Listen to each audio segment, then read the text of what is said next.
Bonjour, c'est Gilles sur boursicoté.com. Voici l'analyse technique Forex et matières premières pour cette journée du mardi 17 mars 2015. Nous débutons donc par l'analyse de la paire de devises euro-dollar qui, sur ce mouvement baissier ici, se rapprochait de la seconde extension de Fibonacci à 261,8%, qui se situe à 1,0437. Donc on est presque arrivé ici sur cette zone d'objectif. On a marqué ici un mouvement de cassure, alors on le voit sur la dynamique ici très court terme. On avait ici une phase de résistance. On casse ici cette zone, on revient tester cette zone comme une zone de support et on stabilise. Donc pour l'instant, on est vraiment sur une phase de stabilisation. On ne peut pas encore parler de niveau de retournement puisque si on prend le Fibonacci sur la dynamique directe, eh bien nous avons des cours qui restent encore en deçà de cette zone de retracement à 23,6%. Donc on est vraiment ici sur une phase de neutralisation. Il y aurait rebond technique si les cours cassaient ici cette zone de 23,6%, mais pour l'instant ce n'est pas le cas. Donc on est ici sur donc cette stabilisation qui fait suite à une divergence haussière relativement marquée. On l'avait vu hier, on voit ici les plus bas qui sont montants alors que nous avons un nouveau plus bas ici sur cette phase de baisse très court terme. Idem sur le stochastique. Le MACD présente lui aussi des signaux de retournement. Donc on va ici pour l'instant sur une phase de stabilisation, mais qui peut appeler un mouvement haussier. Je vous avais dit hier que pour rappeler ce mouvement haussier, il fallait ici valider une rupture haussière de cette zone de point haut à 1,0684.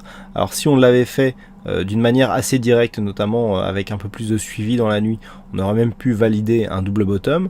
Le problème, c'est que là, le fait d'avoir ces stabilisations qui durent, le double bottom s'éloigne un petit peu. Même si on venait casser ici cette zone, on ne serait plus sous l'influence directe d'une telle figure. Donc là, ce que l'on peut attendre, c'est une rupture ici de cette zone des 1,07 pour, pourquoi pas, revenir sur cette zone des 1,0836, mais pas plus. Par contre, si les cours reviennent ici sur cette zone et cassent cette zone de point bas qui se situe à 1,0460, eh bien l'objectif des 1,0437 devrait normalement agir. À noter que lorsque nous avons ici ce retournement de MACD, donc on a bien des mouvements baissiers qui suivent derrière, et à noter que nous avons ici ce retournement qui se fait plus haut alors qu'on n'a pas cassé ici de point haut significatif. Donc là, le fait d'avoir un début potentiellement de mouvement baissier alors que nous n'avons pas inscrit de nouveau plus haut montre que l'on pourrait au contraire descendre plus bas. Donc là, on serait plutôt bien placé ici pour jouer la poursuite du mouvement baissier en direction des 1,0437. Mais pour l'instant, on est vraiment au début de la dynamique, donc impossible de dire si ça pourra y aller ou pas. Il faut quand même de la dynamique pour créer de nouveaux points bas, et donc on ne sait pas encore si on l'aura suffisamment, ou en tout cas à ce moment même. Donc les points à surveiller: la zone ici des 1,0693, 1,0684 très proche, et puis en cas de rupture de cette zone, eh bien on pourra valider un retour sur la zone des 1,0836, et dans le cas d'une rupture ici de cette zone des 1,0460, on a un objectif à 1,0437 avec donc l'ouverture vers de nouveaux plus bas dans le cas d'une accélération. Peu de choses à dire sur le dollar yen. Nous sommes toujours ici dans une phase d'évolution totalement neutre autour de ce retracement à 23,6% de Fibonacci qui, on le dirait, servirait plutôt de zone de support que de zone de résistance. Cette zone se situe au milieu du range ici défini par le point haut significatif qui a été marqué donc à 122 yens pour un dollar, et ce point bas donc sur le support des 120,68 juste sous le retracement à 38,2% de Fibonacci. Donc pour l'instant c'est la neutralisation totale qui nous est confirmée par les indicateurs qui sont totalement neutres en ce qui concerne les oscillateurs, et le MACD, même si une légère préférence haussière se dégagerait à la lecture de cet indicateur. Donc pour valider la poursuite d'un mouvement haussier, il faudrait valider une rupture haussière de cette zone des 122 yens pour un dollar. Par contre, sur une rupture ici de cette zone des 120,68, on viendrait marquer une phase de consolidation plus marquée avec un objectif dans la zone 50,61,8, donc qui se situe entre 120 et 120,35 yens pour un dollar.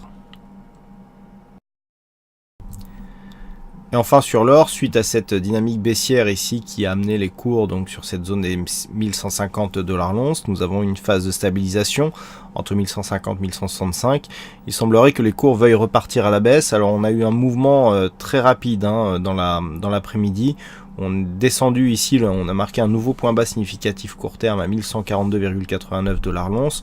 On est ensuite remonté, mais ce que l'on peut remarquer, c'est que sur cette phase de hausse, eh bien, nous avons des signaux ici qui passent sous cette zone des 1150. On voit la zone des 1150 ici qui était précédemment support sur cette phase.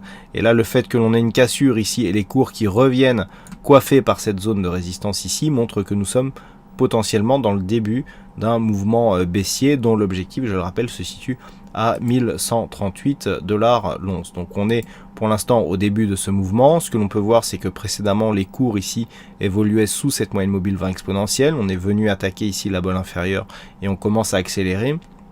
Je dirais que les indicateurs iraient plutôt en ce sens. On voit bien ici le début de la dynamique baissière sur le MACD ici sur cette phase.